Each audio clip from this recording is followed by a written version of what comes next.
4 خاص ٹرانسلیشنز میں جو ترجمہ کیا گیا ہے وہ یہ ہے کہ کلمہ بشر ہو گیا. ساکس کا ترجمہ جو ہے وہ بشر بھی کیا گیا ہے, ساکس کا ترجمہ جسم بھی کیا گیا ہے, لیکن ہر جگہ اس لفظ ساکس کا ایک جیسا ترجمہ نہیں ہو سکتا. سو میں یہ بتانا چاہ رہا ہوں کہ نوسٹکس نے کے سامنے جب یہ نظریہ پیش کیا گیا تو انہوں نے اپنی تعلیم کے رنگ میں اس مسیحی نظریے کو رنگ دیا, اور یہی بدعت کی ایک پیدا ہونے کی وجہ بنی. پھر اس کے بعد پھر ہمیں اور بھی بہت سارے نظریات کا سامنا ہوتا ہے. بالخصوص آج میں جو آپ کا سوال ہے اس میں تاریخ کو بھی شامل کروں گا کہ تاریخ میں جو مختلف نظریات تھے اس کی وجہ کیا تھی. سو مسیح کے حوالے سے جب مسیح کی شخصیت کو پیش کیا گیا تو آپ جانتے ہیں کتاب مقدس میں بھی بہت سارے سوالات ہیں. یہ کون ہے؟ تو کسی نے کہا کہ یہ مریم اور یوسف کا بیٹا ہے, کوئی کہہ رہا تھا کہ یہ مردوں میں سے زندہ ہونے والی شخصیت یوحنا بپتسمہ دینے والا ہے, ایلیا ہے, کوئی یرمیا کہتا تھا, یا نبیوں میں سے کوئی. مسیح کی شخصیت کے حوالے سے کتاب مقدس میں ہی آپ کو یہ سوالات مل جاتے ہیں. لیکن جب آپ آگے چلتے ہیں دیگر علاقوں میں جا کر مسیحیت کے حوالے سے جب سوچ و بچار شروع ہوا تو پھر وہاں بہت ساری بدعات نے جنم لیا. مثلا اپولونیرینز جو تھے انہوں نے مسیح کی بشریت کی کلیت کا انکار کیا.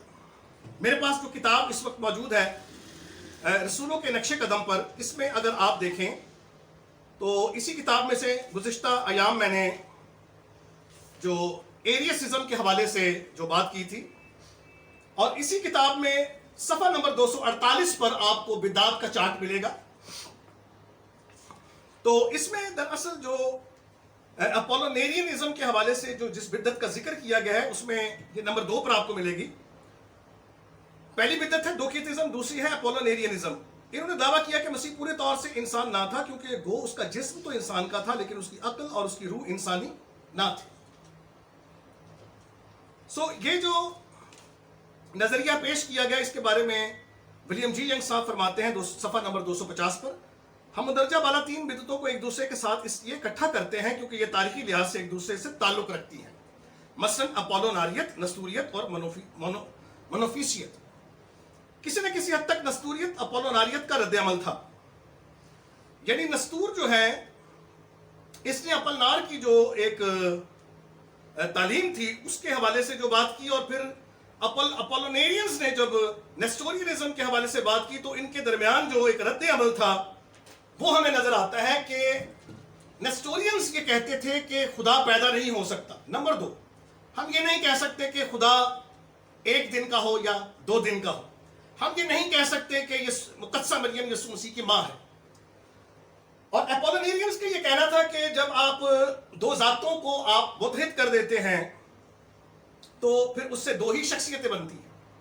سو میرے عزیزوں, نیسٹورینز کا پرابلم ایک یہ تھا کہ وہ یہ کہہ رہے تھے کہ یسوع نام شخصیت پر مسیح نازل ہوا تھا جس کے نتیجے میں وہ خدا اور انسان ہونے کی بات کرتے ہیں, خدا اور انسان ہونے کی بات کرتے ہیں. لیکن اس اتحاد کی جو خدا اور انسان کا جو اتحاد تھا اسے وہ یہ کہتے تھے کہ وہ اخلاقی بنیاد پر ہوا جو قابل تقسیم تھا. لہٰذا انہوں نے مسیح کی شخصیت کی وحدت کا انکار کر دیا, گویا کہ 2 شخصیتیں اس کی بنا دی, ایک یسوع اور ایک مسیح. اس طرح سے انہوں نے کہا کہ یہ 2 مسیح بنتے ہیں, 2 بیٹے بنتے ہیں. اپولونیرینزم اور دیگر فرقوں کا الزام جو نستور پر تھا وہ یہ تھا. پھر اس کے مقابلے میں اپولنار نے یہ کہا کہ مسیح یسوع کی اگر 2 ذاتوں کی بات کریں جو الگ ہیں تو پھر اس طرح سے 2 شخصیتیں بنتی ہیں.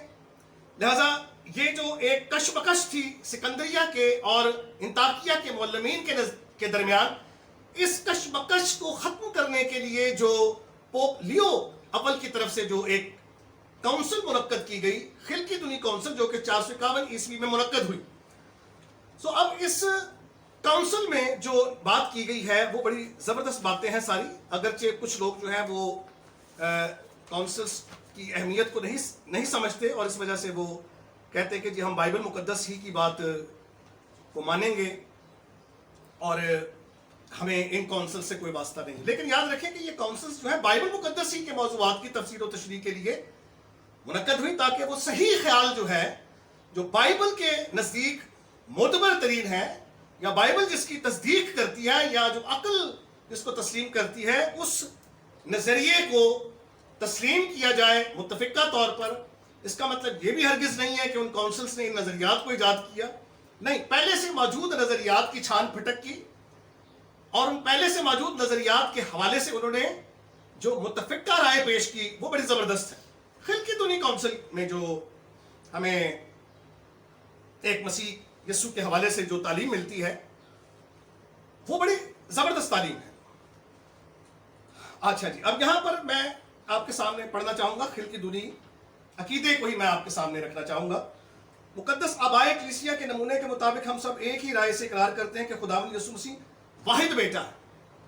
یہ نیسٹورینزم کا جو دو بیٹوں کا تصور تھا، اس تصور کو پہلی ہی لائن میں کاٹ دیا گیا جو الوہیت میں اور انسانیت میں مکمل ہے. یہ جملہ جو ہے یہ ایرینزم کے تناظر میں ہے، کیونکہ ایریس یہ کہتا تھا کہ اپنی وہ الوہیت میں بھی آدھا ہے اور اپنی انسانیت میں بھی آدھا ہے. یعنی ایریس نے مسیح کی دونوں ذاتوں کی کلیت کا انکار کیا، خدائی کو بھی گھٹا دیا اور انسانیت کو بھی گھٹا دیا. خدائی کو اس طرح سے گھٹایا کہ اس نے کہا کہ خود یسوع مسیح یعنی کلمے کی الہی ذات جو تھی، جسے در حقیقت وہ الہی ذات نہیں بلکہ الہی ذات جیسی مانتا تھا، گویا کہ وہ باپ اور بیٹے کو ہم جوہر نہیں مانتا تھا. اس حوالے سے جو اس نے بات کی ہے اس میں اس نے دراصل مسیح کو مخلوق جوہر کے طور پر پیش کیا اور اس میں صفت خالقیت کا اضافہ کیا. لیکن جو صفتیں اس نے مسیح میں سے مائنس کر دی وہ دراصل صفتیں ہی مائنس کرنے کی وجہ سے مسیح کی الہی ذات کی کلیت کا انکار ہو گیا.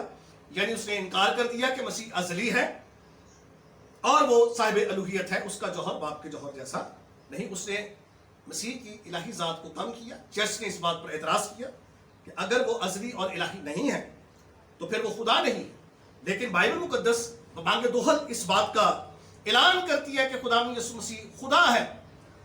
اپولونیرینز اور جو اپلنار تھا اور ایتھناشیس یہ ایک ہی پیج پر تھے مسیح کی الوہیت کے حوالے سے. تو انہوں نے کہا کہ مسیح اپنی الہی ذات میں مکمل ہے، لہذا مسیح کے خدا ہونے کے ساتھ کامل کا سابقہ لگایا گیا کہ وہ کامل خدا ہے. اور چونکہ اس نے مسیح کی انسانی ذات کی کلیت کا بھی انکار کیا، اس نے کہا کہ مسیح کے پاس صرف جسم تھا، مخلوق کلمے کے پاس صرف جسم تھا اور انسانی روح کی جگہ وہ مخلوق کلمہ تھا. لہذا اس کے مقابلے میں یہ کہا گیا کہ وہ الوہیت میں اور انسانیت میں مکمل ہے. جو حقیقی خدا اور حقیقی انسان ہے، یہ دوکیتزم جو ایک بدعت جس کا ذکر میں نے پہلے کیا، اس میں جو وہ مسیح کی دونوں ذاتوں کی حقیقت کا بھی انکار کر رہے تھے. یعنی مسیح کی انسانی ذات کی حقیقت کا انکار کر رہے تھے. اور پھر یوتیخیس مونوفیسی جو دراصل الہی ذات اور انسانی ذات کو ایک مرکب صورت میں پیش کر رہا تھا کہ وہ یہ کہہ رہا تھا کہ اس کی انسانی ذات اس کی الہی ذات میں غرق ہو گئی تھی، لہٰذا جب دو ذاتوں کو آپ مکس کر دیں گے تو وہ ایک مرکب بن جائے گی. لہٰذا اس نے مسیح کی دونوں ذاتوں کی حقیقت کا انکار کر کے ایک تیسری چیز بنا دی، ہائبرڈ بنا دیا جو نہ خدا اور نہ انسان. اب دیکھیے ایک ہی لائن ہے اور اس ایک لائن میں تین طرح کی بدعات جو ہے ان کی تردید ہمیں نظر آتی ہے. خلقی دونی کونسل کا عقیدہ جو ہے یہ دراصل وہ تلوار ہے جو بیک وقت چار بدعتوں کا قلاقبہ کرتی ہے. اور پھر لکھا ہے کہ جس میں جسم اور جان دونوں ہے، جس میں قوت دلیل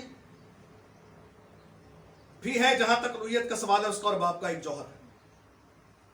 اب یہ جو یہاں جو لکھا ہے جس میں قوت دلیل کا جو ذکر کیا گیا ہے اس میں قوت دلیل تھی، تو یہاں پر جو